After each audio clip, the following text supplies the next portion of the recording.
আমাকে কয়েকটি বিষয়ে অনেকে বারে বারে কমেন্টস করছো, বা এই প্রশ্নগুলো এসএসসি পরীক্ষার্থীদের প্রত্যেকের মনে কিন্তু আসছে।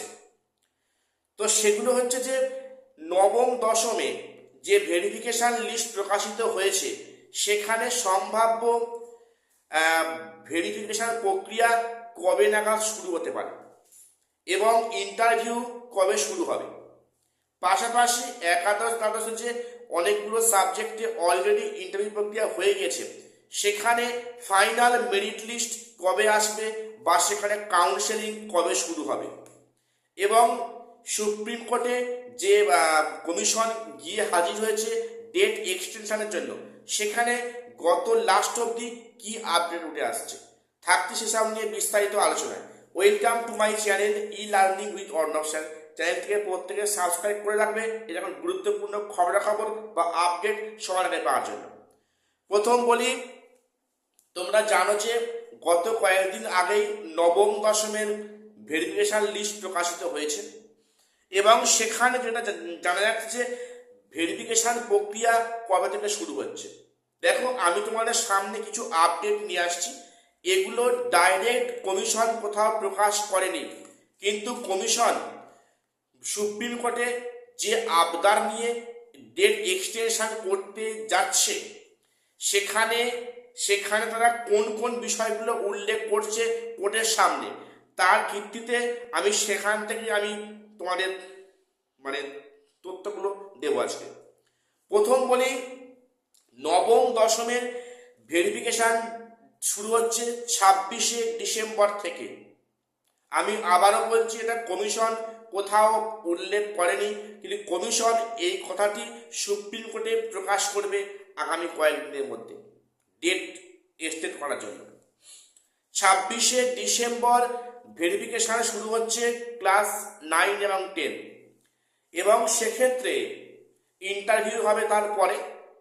তো ইন্টারভিউ প্রক্রিয়া হয়ে যাওয়ার পরে ফাইনাল মেরিট লিস্ট কবে নাগাদ আসতে পারে, সেখানে সম্ভাব্য ডেট হচ্ছে 28শে মার্চ।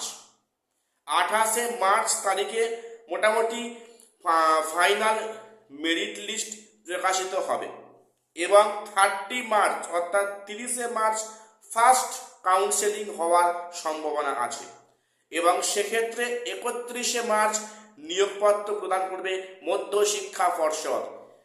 একটা কথা তোমাদের বলে রাখি যে এসএসসি কিন্তু পরীক্ষা কন্ডাক্ট করতে পারে, কিন্তু নিয়োগপত্র দেওয়ার ক্ষমতা কিন্তু এসএসসির নেই, সেটা আছে মধ্যশিক্ষা পর্ষদের। কাজেই 31শে মার্চ নাগাদ নিয়োগপত্র প্রদান করতে পারে মধ্যশিক্ষা পর্ষদ 9-10 ক্ষেত্রে। এটা সম্ভাব্য, এই মর্মে সুপ্রিম কোর্টের দাবি জানাবে কমিশন, এমনটাই কিন্তু খবর। তো এবারে বলি যে 11-12-এ যেখানে অনেকগুলো সাবজেক্টে অলরেডি ইন্টারভিউ হয়ে গিয়েছে, সেখানে 7ই জানুয়ারি প্যানেল প্রকাশের সম্ভাবনা আছে। 7ই জানুয়ারি প্যানেল প্রকাশের সম্ভাবনা আছে, এবং সেক্ষেত্রে 15ই জানুয়ারি ফার্স্ট কাউন্সেলিং শুরু হচ্ছে। 15ই জানুয়ারি ফার্স্ট কাউন্সেলিং শুরু হচ্ছে এবং 16ই জানুয়ারি নিয়োগপত্র দেবে পশ্চিমবঙ্গ মধ্যশিক্ষা পর্ষদ দেবে, সেটা 16ই জানুয়ারি। এই মর্মে কিন্তু কমিশন সুপ্রিম কোর্টে দাবি জানাচ্ছে এই ডেটটাকে আরো এক্সটেন্ড করার জন্য। তো এবারে যে বিষয়টা বারে বারে প্রত্যেকের মনে আসছে যে 31শে মার্চ যদি নিয়োগপত্র দেওয়া হয়, সেক্ষেত্রে কিন্তু তার কিন্তু ভোটের একটা ব্যাপার এসে যাবে। কাজেই এই প্রক্রিয়াটা আদৌ ভোট প্রক্রিয়ার মধ্যে সম্ভব হবে তো, এ নিয়ে কিন্তু অনেক প্রশ্ন নানা মহলে উঠছে। এবার আর একটা বিষয়, 2016 ইনসার্ট বিষটা যাদের মানে বলা হচ্ছে 31শে ডিসেম্বর অবধি ওনাদের স্কুলে ওনারা বৈধ থাকবেন, কিন্তু না, সেখানে পিটিশন দিয়ে সুপ্রিম কোর্টে রাজ্য বা কমিশন জানাচ্ছে যে যেহেতু সামনে মাধ্যমিক পরীক্ষা আছে, কাজে সেখানে সিট অ্যারেঞ্জ বা খাওয়া থাকার ব্যাপার আছে, কাজেই সেটা সম্ভবত 31শে অগস্ট নাগাদ কিন্তু এই মানে বা 1 সেপ্টেম্বর অবধি এই স্কুলে যাওয়ার ব্যাপারটা এক্সটেন্ড করতে পারে সুপ্রিম কোর্ট। ঠিক আছে, মানে স্টুডেন্টদের স্বার্থে আর কি। তো যাই হোক, সেটা এখন ভবিষ্যৎ বলবে কি হয় না হয়, বা এক্ষেত্রে সুপ্রিম কোর্ট কি স্টেপ নেয়, বা এদের কথা তারা সুপ্রিম কোর্ট হ্যাঁ বলে কি না বলে, সেটা এখন দেখার বিষয়। এবারে বলে রাখি, আমি গতকাল একটা ভিডিও প্রকাশ করেছিলাম সন্ধ্যার দিকে, যে আমি নিজে ক্ষমা প্রার্থী, যে সেকেন্ড লিস্ট প্রকাশিত হওয়ার কিন্তু কোনো সম্ভাবনা এই মুহূর্তে নেই, এমনটি কমিশন একটি নিউজ পোর্টালে কমিশনের বক্তব্য দিয়ে উল্লেখ করা হয়েছে।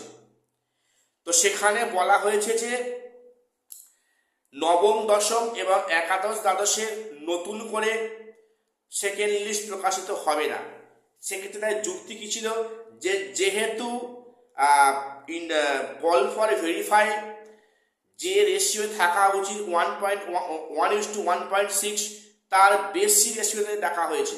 কাজে সেক্ষেত্রে বাদ গেলেও সেক্ষেত্রে কিন্তু রেশিও পূরণ থাকবে, সেক্ষেত্রে নতুন করে ডাকার কোনো প্রয়োজন নেই। কিন্তু যেটা বাস্তব কথা, বাস্তব যেটা হিসাব বলছে, কিন্তু সেকেন্ড লিস্ট প্রকাশিত হওয়ার কথা। কেন বললাম না, নবম দশমের সবচেয়ে বেশি প্রার্থী পদ বাতিল হবে বিভিন্ন কারণে, ভুয়ো এক্সপিরিয়েন্সের তথ্য, ভুয়ো কাস্ট সার্টিফিকেট বা ইত্যাদি কারণে কিন্তু এখানে অনেকের কিন্তু ক্যান্ডিডেটের পদ বাতিল হবে এমনটাই সম্ভাবনা। কাজে সেখানে একটা শূন্য স্থান তৈরি হবে, সেই গ্যাপে সেকেন্ড লিস্ট ডাকার সম্ভাবনা কিন্তু ছিল বা ডাকা উচিত। আমি জানি না কমিশন কি সূত্রে বলছে যে রেশিও পূরণ থাকবে, কোনো সমস্যা হবে না। তো এটা খুবই একটা ভাবার বিষয়। আমি তোমাদের এ নিয়ে তোমাদের অবশ্যই তোমাদের একটা আশা দিয়েছিলাম, তার জন্য আমি আন্তরিকভাবে দুঃখিত, ভাবে সরি। তো যাই হোক, এখন সেকেন্ড লিস্ট প্রকাশিত যে একেবারে হবে না সেটা কিন্তু বলা যাচ্ছে না, কোথাও একটা ক্ষীণ একটা কিন্তু আশার আলো আছে, ঠিক আছে। তো যেটা কিন্তু বাস্তব গ্রাউন্ডের হিসাব বলছে সেকেন্ড লিস্ট বের করা উচিত। এখন দেখা যাক সেটা পরবর্তী ক্ষেত্রে আমরা কি দেখতে পাই এই প্রক্রিয়া আগানোর ক্ষেত্রে। আর একটা কথা বলছি, মানে আমি ইউটিউবে দেখছি অনেক ফ্রেশার্স এবং মানে ফ্রেশার্স এবং ইউআর ক্যাটাগরি মেল, সত্যি তাদের কিন্তু বিষয়টা খুবই মানে কষ্টকর বিষয়, যে সেখানে মেল ক্যান্ডিডেটরা ইউআর ক্যাটাগরি সেখানে আউট অফ 60 সেখানে 58 পেয়েও সেখানে তারা ডাক পাচ্ছে না, প্লাস এক্সপিরিয়েন্সের 10 মার্কস, সরি একাডেমিক 10 মার্কস। 68-এ অনেক সাবজেক্টে ডাক পাচ্ছে না, অথচ ইডাব্লিউ সেখানে 25-35-এ ডাক পাচ্ছে। সত্যি এটা একটা যেটা কোথাও মনে হয় একটা সিস্টেমের একটা ফল্ট আছে, এটা কিন্তু কখনো হওয়া উচিত নয়। তো সেই সিস্টেম আমরা পাল্টাতে পারি না, এটা প্রাচীন কাল থেকে হয়ে আসছে, এরপরেও এটা হবে, এটা বাস্তব করার মনে বললাম। তো যাই হোক, আজকে বেশি কথা বাড়াচ্ছি না, আজ এখানে শেষ করছি, দেখা হচ্ছে পরে কোনো ভিডিওতে।